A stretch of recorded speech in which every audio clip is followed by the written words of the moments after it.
Okay, now I guess we're live. Hey, we're live. All right, so okay. So this is Khiana and Brett, our conversation about the advantages and disadvantages of using technology to monitor student behavior. So, Brett, what did you find were some of the advantages? Of Class Dojo itself. Or just as far as just using technology. And using technology in general. Well, I think it's a great way of storing information about what's happening in class, and it's also really good to be able to connect with parents, particularly because I believe, I think we all know they have such a huge influence on students' behaviour. So to be able to connect with them easily is really great. Whether the technology actually allows you to do that is another question, but yeah, I think there's sort of some of the main points I'd say. How about you? Well, I find like it's really good in the sense of like with Class Dojo in some sense. I know that's not the only one, but you can kind of tailor it to the behaviors, the specific behaviors that you have in your class. So it's not limited to like certain behaviors that may not apply to your classroom. So I think that was kind of good. And I think it kind of gives immediate feedback of the behaviors that you don't want in your class. And and then it kind of gives you that data on as far as, what the students are doing in class. And, you kind of have a backup, like if the students were engaging in certain kind of behaviors, you can kind of go back and look and see when it happened and like what time it happened and things like that. Because sometimes you don't remember those things. So I think having that on record is really awesome. And then I guess you can kind of track like how frequent the behavior is as far as any negative behaviors. So I think it's a really good, and then like you said with the parents having, it allows the parents to get involved and see like what kind of behaviors their child is engaging in the class. So, and I guess the only advantages that like people might say about using that is just like, as far as the intrinsic motivation, it kind of takes away from that. Like the students are trying to like feel like they have to gain something in order to learn or to succeed. And and I think some things it makes it kind of competitive, especially with like Class Dojo with the points. So and I think sometimes like students might argue over the points, like, oh well, they didn't deserve it, or they, it could kind of take some focus off of of what they're supposed to be learning. And I think also I think maybe it might take some time to like actually go on there and like, okay, see which student is doing it, and then you have to like, I think it takes away from the instruction a little bit when you have to stop and like give points and like do things. So I think that could kind of take away from learning when you have to like stop to do those things, or like to give them the points or do. That's true. That's true. Well, I mean, it's interesting because I mean, a lot of the points that we just touched on all of the things that I, would agree that Class Dojo has. Like it's your ability to monitor the entire class, to put them into small groups, to randomly generate, a name or something, to be able to give positive feedback as well as negative feedback. I think that comes into that debate of whether giving negative feedback at all is something that a teacher might want to do, but it has that capacity, and you can, as you said, customize it.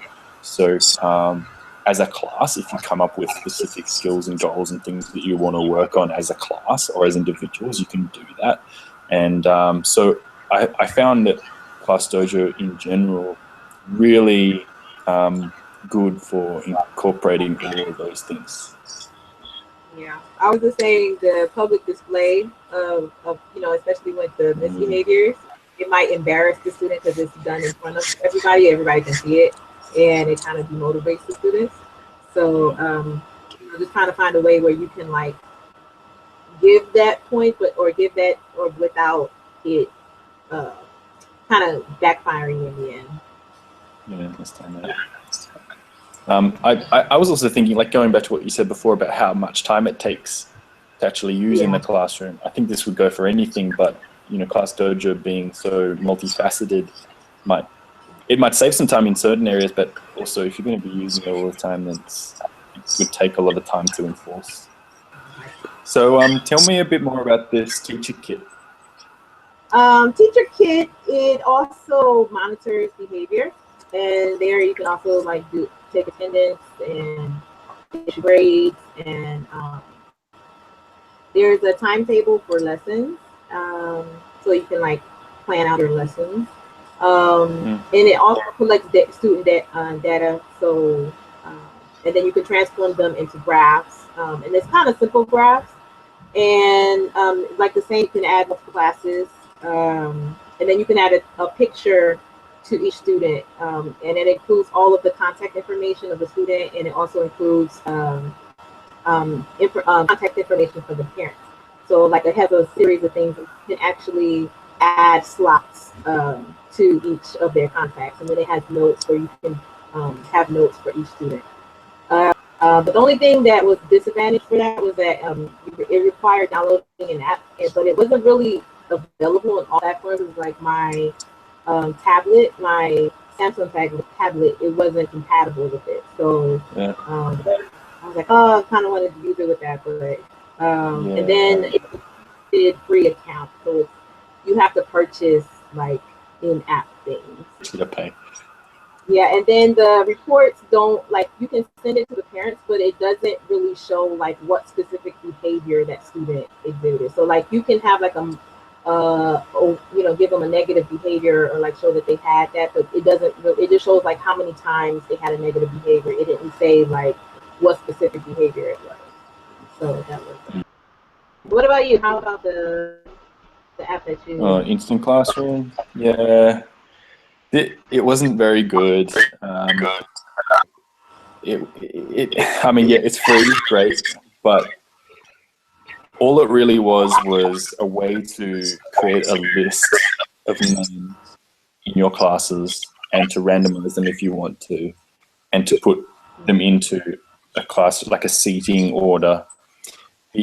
The only advantage was that it could have up to 100 students in each class, which I thought was a bit overkill, but maybe for some people that's like needed. Because I do know one guy from South Africa who said he had a class of about 60 to maybe 80 students in a high school class, which was ridiculous. I only thought they were in like lectures in university and stuff. So maybe that's worthwhile in that regard. It's a really old website though. It's not very user-friendly. It's very clunky. I didn't really like it. What else? I mean, it's got some of the other standard stuff, like you can add photos to student names, and you can learn their names better and all of that. But that's about it. Disadvantages-wise, you can't track any behavior. You can create a list, but you have to do your own. So overall, I definitely wouldn't use the last one, the instant classroom thing. It has nothing to really give over Class Dojo, so I would use Class Dojo, or at least try Class Dojo. Yeah, same here. I wouldn't use Teacher Kit when there's Class Dojo, because it basically does the same thing, and it's available in different languages. So even if I wanted to send like things for my kids, because they may not understand everything in English, or even to parents, like they can kind of, because I looked at something and they gave kind of a form to sign up, and they had it in different languages. So that's really awesome. But overall, I think I would pick Class Dojo for monitoring student behavior, and I think it's a really great tool. I think we just have to learn how to use it and use it efficiently. Yeah. But overall, I think it is. I think it promotes promotes positive behavior. I think it promotes it more than it does the negative. And I think promoting positive, you get positive behavior. So I think it's in trying to. Yeah, I agree with you.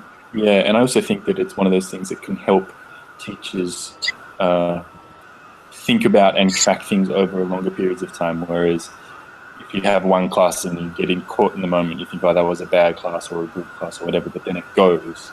and then the next day comes and you kind of forget about things. But this takes care of looking at things over time. So yeah. And then just I like seeing to how put that things more. grow, I think it's really good, you know, to see that and see like, oh, look at how the class was at the beginning of the year, and let's look at what things we have towards the end of the year. So I think it's really good to Yeah. see that and then see the growth in like student behavior.